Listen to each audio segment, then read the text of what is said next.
Hey y'all, How's it going, guys? I'm Jay, And I'm Chris the Bird Nerd. and we And are we are the the Bird Bird Brains. Brains right there. Yeah. There you go. All right, this will be a fun episode. This is kind of a half complaining and half wish list episode. Yes. Yeah. we're So gonna we're, we're gonna hit up Jay birds, like you said, complaining slash wish list. So birds that we don't keep and why, and do we want to keep them down the road, or is there a reason why we will never keep them? So yeah. All right. So should we do? We've done a couple episodes like this. We just kind of alternate. yeah. Okay. So I'll start. I don't want to get too broad off the bat, but I guess I'm going to. So I'll talk about soft bills. Yes. So there are a lot of really pretty, all like your honey creepers, your mannequins. Hmm. There's a lot of really, really pretty soft bills. Yep. And the reason I don't keep them is really simple. They have to be fed fresh fruit multiple times a day. Yes. So until the YouTube channel gets big enough to where I can afford a zookeeper, Yeah. that can help me with that because like we talked about last episode, I got a mess of kids and a full-time job and everything else I'm dealing with. They are not in the cards for now. Yes. They're also expensive because they're rare, because they're harder to keep. But I really would like to keep soft bills. And I always say when I retire, that's when I'll do soft bills. And there are some like the Japanese white eye that are kind of borderline.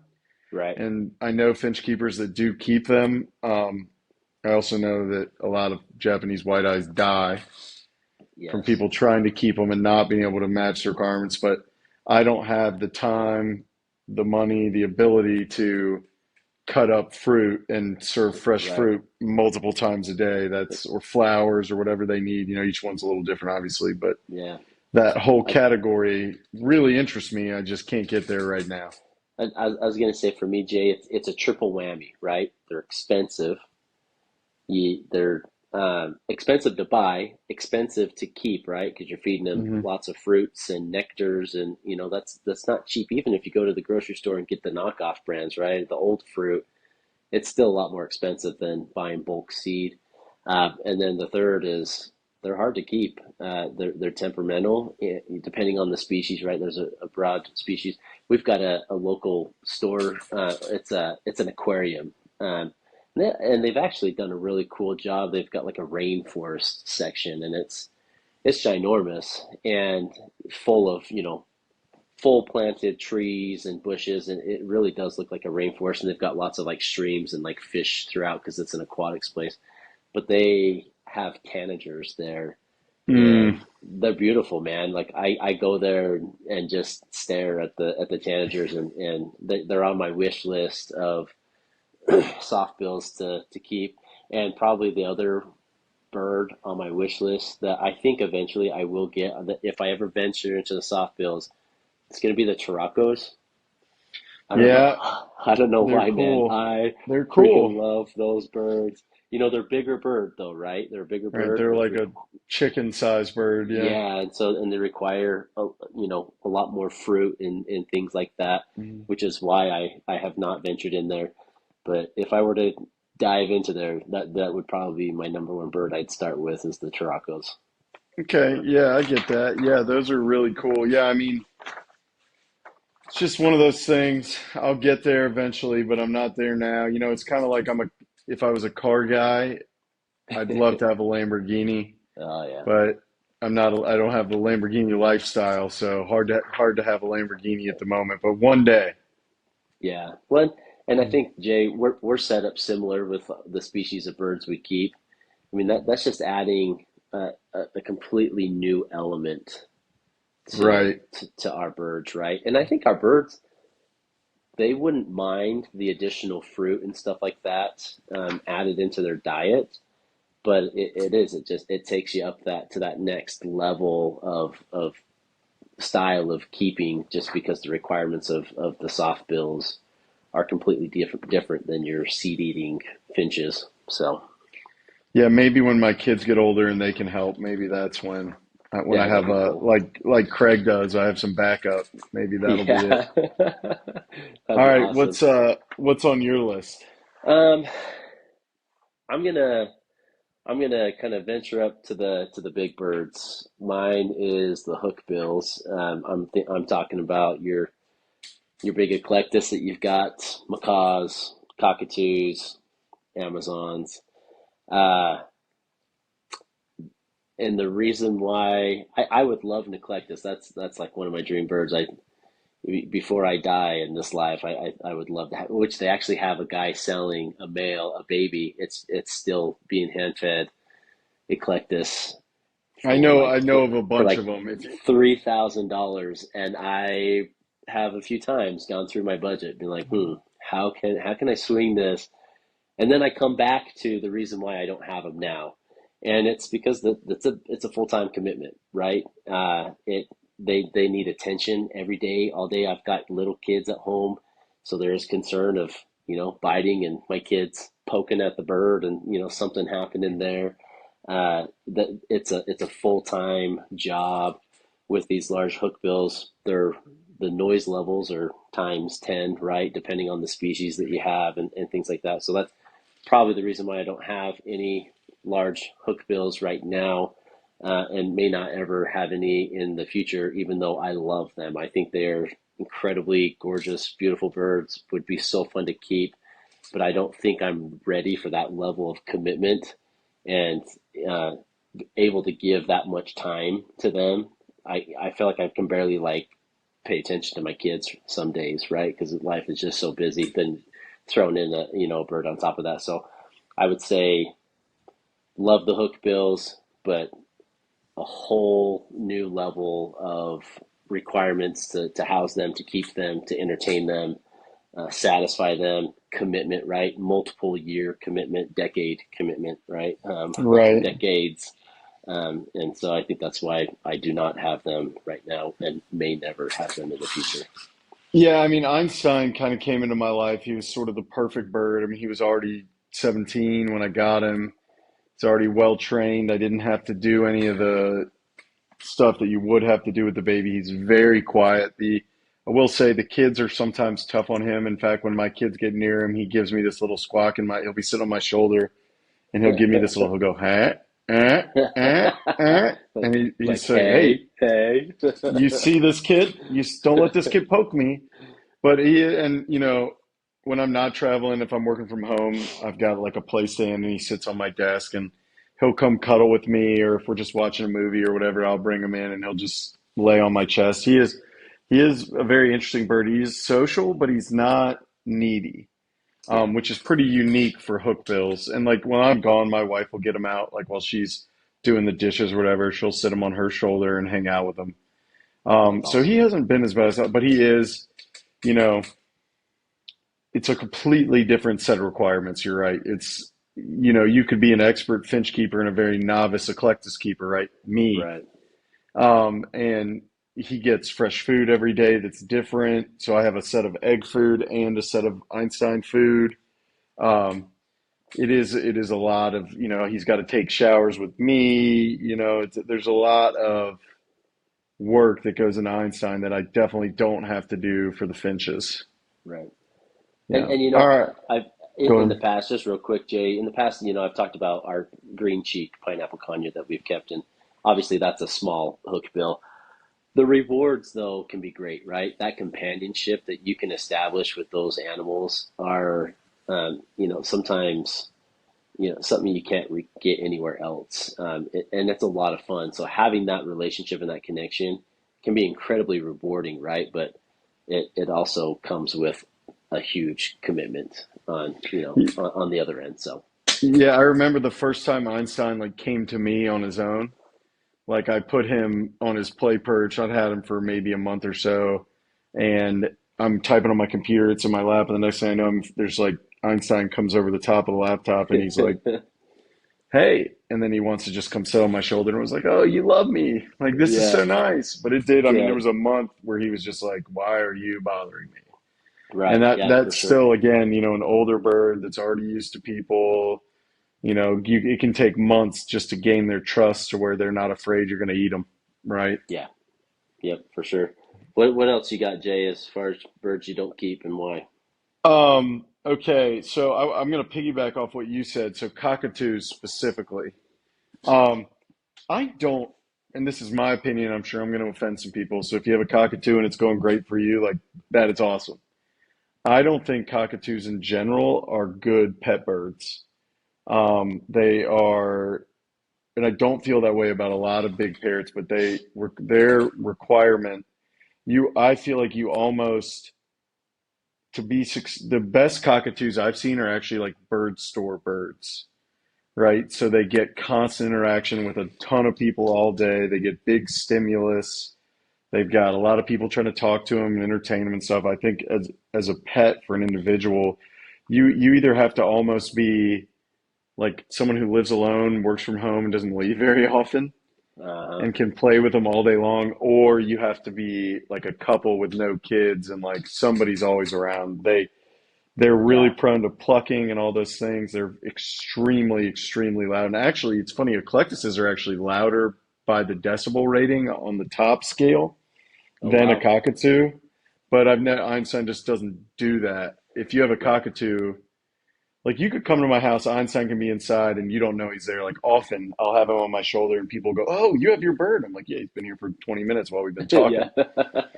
And if you had a cockatoo in the room or even in the house that you're in, you Oh know. man. We Yeah.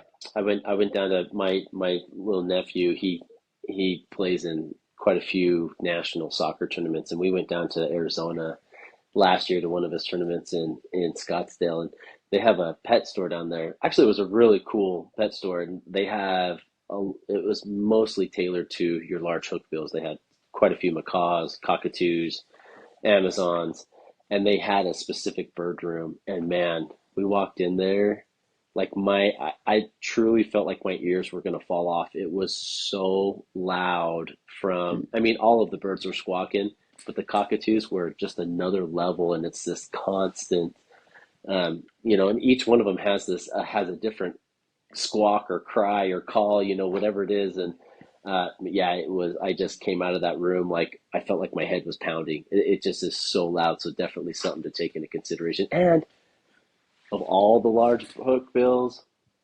cockatoos scare me the most. I can't read them. Yeah. One moment they Mhm. are super nice and cuddly, and the next they're chomping you. And I feel like other birds, I can read their body language, and when they're maybe feeling uneasy or whatever it is. I can't read cockatoos and they scare me. So I Yeah, I usually keep agree my with I that. keep my fingers away from the cockatoos. Maybe a good pet for like a deaf person that lives out in the country. Yeah, there you So go. you don't have neighbors and the screaming can't bother you. But if you're a deaf person, you're probably not listening to this podcast. Right. Maybe the transcript. I don't know. But if you're There you deaf, go. comment. I'd love to know. We'll say hi. We'll give you a shout out. But um, yeah, that just to me, even amongst the hook bills, they would be just. I would just. There's no scenario. I mean, I guess if I like owned a zoo, I would Right. love to have like a cockatoo at the entrance to greet people. But as far Right. as me now as just like a dude, can't see my way And to a cockatoo. and I gave them a bad rap. I have met some cockatoos that are incredibly friendly, cuddly. I they didn't know me, and I could go up and like snuggle them. But just overall, not my favorite bird, and for many of the reasons that we just discussed, and which is probably why I will never own one. Yeah. All right. What's next for you? Okay, so we're going to kind of change gears here and dive into something that I think is fairly popular here in Utah, in some of our rural areas, people that have some land to put them, but pheasants and quail. Um, Ornamental pheasants, particularly, we've got quite a few different species of pheasants that are really cool and are beautiful birds. Same with your quails, but definitely require a larger area as far as pen size and cage goes. And it can be harder to keep them because they do require such a large space, to maintain a healthy bird. But yeah, I love my favorite bird, and I would love to own one someday, is a tragopan. Yeah, There's like three different species. I would I take know any what you're of the talking three. about there. Yeah, I really love, it's beautiful. like they've got this mating call, and the male has this blue. I mean, it's skin, and you can't see him on normal. And then when he does his mating dance, it like blows up and pops out. And it's this like turquoise blue, and with mixed with red, and he does these like funny dances. And they're beautiful birds. So that's a dream bird that I'd love to someday own. But if to put into perspective, if I owned a pair of tragopans, I basically, my big aviary that I have would just be theirs. That's how much space they really would need, and I would say mine would Mhm. be more on the minimal end, right? That's the minimum requirements of space, because they are bigger birds. They just require so much more space, so it makes it harder to keep them. You've got your golden pheasants, your ring-necked pheasants. You've got a lot of your Mongol pheasants, things like that, that are truly beautiful birds, but don't own them because they require a lot of space. And I'd love to hear some people. If you guys got some pheasants, drop them in the comments. Let me know what kind of pheasants you have, because I truly am like very intrigued by them and I love them. But probably with the setup that I have and the space in my yard, will probably never own them, just because I would rather have finches than just one pair of pheasants in my big aviary. But Yeah, and a bird like that for me, and I guess I'll use my turn on these is like peafowl, so peacocks, yeah, peahens. uh-huh. Uh, and at the Atlanta Zoo growing up, they had them. I don't think they have them anymore, but they used to just have loose peacocks everywhere. Hmm. So they just had like 100 that like lived on the zoo grounds, and they were just out and about, and they're so freaking cool. I mean, Yeah, when they put their fan up and shake it, and you're like, man, that's the prettiest bird you've ever seen. And yeah, you can buy them. They're on farmers bulletins all the time. You can buy them. The right. reason I don't own one yet, two reasons is I don't have the room. That I'd have to just have some in my backyard, and my dogs would eat them or whatever. And then Yeah, they have a scream. yeah, So, and it sounds like a person being murdered. So that's what their yeah. big call sounds like. So I don't really want to have the cops showing up at my house twice a month because they think I'm murdering my wife. And then no, sorry, it's the birds. Yeah, But if and I to if I be had the honest too, room, they're stinky, right? Their poops are big, and they're smelly. Whereas like right? the finches are dusty. They're not stinky. Um, Pheasants are kind of both. I would probably even throw like waterfowl into this same category as far as Mhm. like the reasons why I don't keep them. And there's some beautiful waterfowl out there. Like the Carolina wood ducks, I think are awesome. The mandarin ducks. I mean, I those would are say the some mandarins, incredibly yeah. beautiful birds. But and I would love to, if I had a freaking farm of 20 acres, absolutely I'd have some of these birds out there. But if I still keep birds, I'll never have enough money to buy any land like that. So I'll just keep dreaming. Yeah, I feel that. Yeah, yeah. I mean, yeah, they're great, but yeah, and I know people that are doing that are keeping waterfowl and things like that. And there's some awesome like Muscovy ducks and things like that. There's some cool stuff out there, but Right. for my lifestyle right now, it's a no-go. All Yeah. right, so I hear you, man. I'll do your purple grenadiers and your violet-eared waxbills, which are closely related. Um, and I'll just loop them in for the purposes of this conversation. Um, I would like to keep some at some point. The problem I have is they're really, really mean, to the point where I don't think you could keep a pair. You might not even be able to keep a pair together year round, but you can't keep them with other birds, other not mean birds. So I've only got the one big aviary and the one big flight. So I don't know. I mean, I've got the weavers now that are borderline this, but the grenadiers and the violet ear waxbills are a whole nother level. And I just don't have anywhere to put them. And then they are expensive for the same reasons. Yeah. They're rare because they're hard to breed and they're mean. They're big and they're mean. So I'd like to keep them at some point.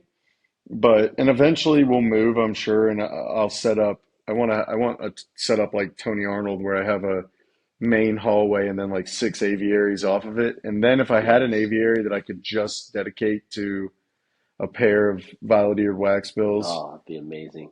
I'd pull the trigger. But right now, I just don't have a place that I could keep or put birds like that. So they're not on the list for me Yeah. for now. And I Jay on my list. I had wax bills in general. Not all wax bills because I have I've got some orange cheek wax bills. I've owned some cordon blues in the past, but for me, majority of the wax bill species, um, I think eventually I want to own, but they're that next level of care and breeding, right? You have to be very particular and intentional with most of these species to be successful in one, just keeping them alive because they are still pretty fragile birds in captivity, and two, successfully trying to rear them or breed them is pretty hard, which is why they're harder to find in the U.S. right now because of that. Yeah, and so I was breeding red cheek cordon blues waxbills for a while, and um, I was losing hens and just not having a lot of success. And eventually, I have a friend who lives somewhat near me, and he's like, I'm going to build a whole aviary and just do red cheek cordon blues. So I actually gave him mine. That's awesome. And I might get some back someday from him, but he's up to like four pairs. I don't want to say who it is. He wants to keep it a secret, I know, because if people find out you have them, you'll get 10 calls a day. Hey, do you have any? Right. But and they have great behavior. The males hold the stick and or the Yeah. leaf and do a cool dance, and they're Yep. beautiful birds. Hmm. But yeah, you're right.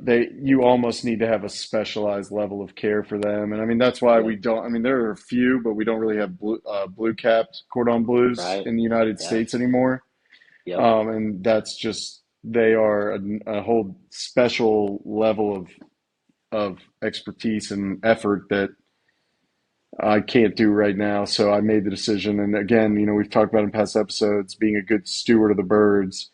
I Right. said, do I want to keep trying with this species or do I want to give them to somebody that is going to dedicate all their time to that species and see where things go down the road? So I made the decision Yeah. and gave him mine. And I get updates every now and again, but I don't, I'll have them again, I'm sure, but not in the foreseeable future.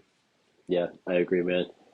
Um, I would probably say so for my last bird that I'm going to say, and this is one at some point in my life I will own, is the crimson firefinch or the crimson red finch, red crimson finch. I don't know exactly its name.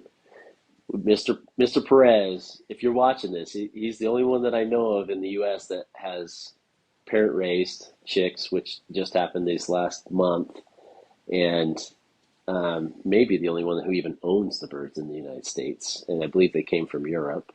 Um, if you guys, anyone's out there, I will 100% move some stuff around and set up my bird breeding program to have a pair of red crimson finches. I don't know why they're like my kryptonite. You talk about them a lot. Yeah. I've always wanted them. I don't know why I'm so drawn to them, but I am. And I know Tony Arnold has them, and I love watching the clips that he puts on them. I just it's funny. It's like on Instagram, and I just don't scroll. I just watch it over and over and over because Mhm. I'm like, man, they're so freaking cool. I don't know why because they're pretty birds, but there's not anything special to them. I don't know why I'm so drawn to them, but one day in my life before I die, that bird I will own that bird and we'll try and breed them. But don't have them now, and they're incredibly aggressive. They're kind of like your some of the wax bills you're talking about, Jay. I would have to have a very a special setup for them and for them only. Any other birds with red in there, I mean, they can attack and kill. Really, I mean, they're very Yeah. aggressive birds, and they're a little bit bigger, canary size, if not a little bit bigger. Um, and so you'd have to be very intentional in how to keep these guys. But one day, I'm gonna have them. There you go. I may be 90 years old and halfway in my grave, but I'm gonna get my hands on on them someday. But yeah, That's my Yeah, last bird that I don't own, but would love to. my grandmother always said, "You make what you say." So you'll get them. You'll get them. Yeah. Okay. So for my last bird, so this is a bird I've kept before, but I won't keep again. Is Whitus. Yes. So I got a pair of pin-tailed Whitus actually in Atlanta when I was like 17, and I knew a little bit about them, but not enough. And I got a pair of pin-tailed Whitus. They're really beautiful birds. The male has, this big long tail. I got all excited, but the minute I put them in my aviary, it was like, oh no, because they are so vicious. And then breeding them, you have to have naive, which means they've never been exposed to whiters before, St. Helena's waxbill. So to breed them, you have to get this whole other kind of hard to keep, hard to find species, get that species to breed, and then the whites will go lay eggs. They're parasitic brooders, which means they lay their eggs in their nests and Yeah. then get them to breed. And the only person I even know of in the whole world that's doing that right now is Burns Aviaries down in Australia. He's breeding whites that with that method in a huge aviary, like a Tony Arnold style aviary, with like 30 pairs of St. Helena's and one pair of whites in like a 50 by 50 aviary, and he's having Mm, success, but they are not. It's kind of like yeah. cockatoos, right? They're not a practical bird to keep in Right. any real sense. So I won't be keeping Whitus. Yeah. My older brother Bob, he had a pair. Unfortunately, the female died pretty quick after he got it, so he had the male, and he had the male for about a year, but he had to get rid of it. And so and it's the males are similar to like your weavers, right? They come into breeding condition and then they grow the long tails and kind of have a breeding feather type and a non-breeding. And Mhm. man, when that sucker was in breeding mode, yeah, he was so aggressive, incredibly pretty to see. And he had him in his big aviary, and it was so cool to see him flying and that big long tail following after. It was like a kite. Um, Yeah, but yeah, he was incredibly aggressive. So he had to get rid of it just because he was bullying so many of the birds around, and it just wasn't working out. yeah. That's one of those birds that's like, man, it's cool in theory, but in practice, it sounds good, doesn't work. Right. But maybe one day I'll have a big aviary and I would try them again. But in the meantime, I'm out on Whitus. And maybe we'll do another one of these episodes because there's a million birds, right? But Yeah. Um, I think that's a good first list and maybe helps Yeah. some people here who are listening make a decision on a bird not to get, right? And Which is kind of I the was gonna opposite of say, what we normally do.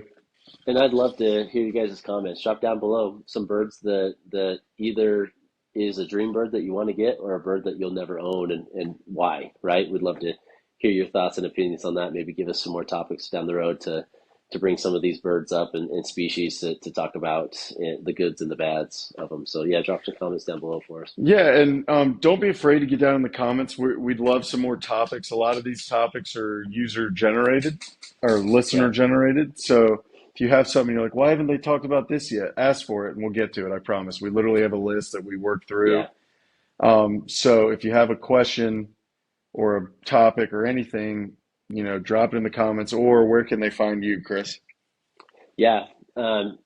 Facebook, Instagram, and YouTube. Those are the three main platforms that I use. Bird Nerd for all of them. Bird Nerd 4 for Instagram, but they should all be linked. They all have the same logo, the kind of the blue parrot, which is funny. I don't know why I have a parrot on there because I'm all finches, but yeah, that was a something that happened a long time ago, and I just didn't change it. But yeah, drop me some PMs. Instagram is usually where I respond the quickest to PMs, but I also YouTube try to look at comments and respond to those weekly as best as I can. So yeah, how about you, Jay?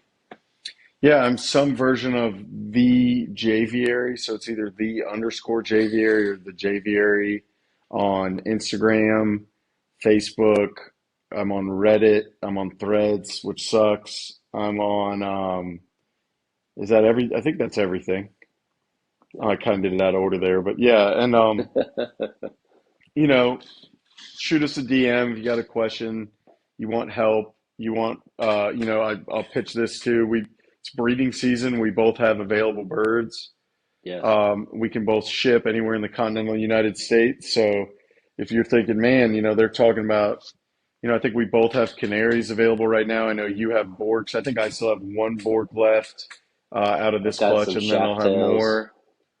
Yeah, and I've got some Gouldians that just fledged. So I think almost all of them are actually already spoken for. Some zebra finches. I've got some spice finches, and I should have more of. I'll do. I've got a cockatiel. I've got a bunch around right now. So, Nice. um, if you're interested in getting birds from us, shoot us a PM, a DM somewhere, and we'll Yes. figure out how to make that happen for you. If I don't have it and Chris does, we can work that out. If Chris doesn't have it and I do, we Absolutely. can work that out. So we talk all the time. We're in communication. So if you need to get a hold of one of us and you can only find the other one, that works too. Right. Yes, please. So We'd love to help out and get you guys what you need if we can make it work. all right. Well, we'll catch you all on the next one. Thanks for listening. See you guys.